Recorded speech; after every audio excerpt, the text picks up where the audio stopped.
Здраво на сите! Ова се мои рецепти и денес ќе правиме бомбици со брусница и чоко прелив заедно со Ана од блогот Сурово и вкусно. Да започнеме со состојките. За бомбиците ќе ви треба 200 грама бадеми, 15 турми, 2 лажици ленено масло и 2 лажици брусница.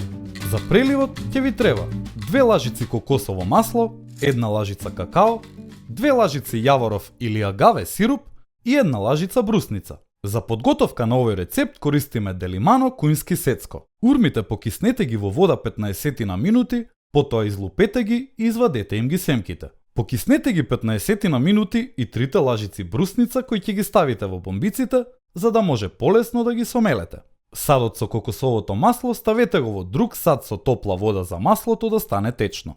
Бадемите измелете ги најситно што можете. Во мелените бадеми додадете ги урмите, брусницата и маслото, па мелете се заедно додека да се добие рамномерна смеса.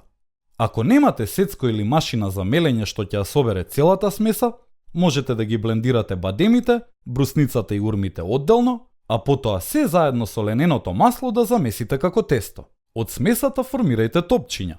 Оваа смеса е доволна за 12 бомбици. Готовите бомбици ставете ги во фрижидер додека го подготвувате чоколадниот прелив. Во растопеното кокосово масло додадете ги какаото и јаворовиот сируп. Мешајте со лажица додека добиете изедначен чоколаден прелив. Ставајте од преливот со лажичка врз секоја бомбица, а на врвот ставете една брусница. Чоколадниот прелив се стврднува многу брзо штом ќе го полиете на бомбиците, па затоа веднаш додадете ја брусницата за убаво да се залепи. Ние сега направивме форми на бомбици, но вие слободно можете да ги искористите сите ваши силиконски калапчиња за да создадете декоративни колачи на вашата трпеза. Ако брусницата не ви е омилено суво овошје, заменете ја со суво грозје, суви кајсии или пак суви смокви. И не заборавај, на сите ни е потребна идеја во кујната. Затоа биди вистински пријатели, сподели!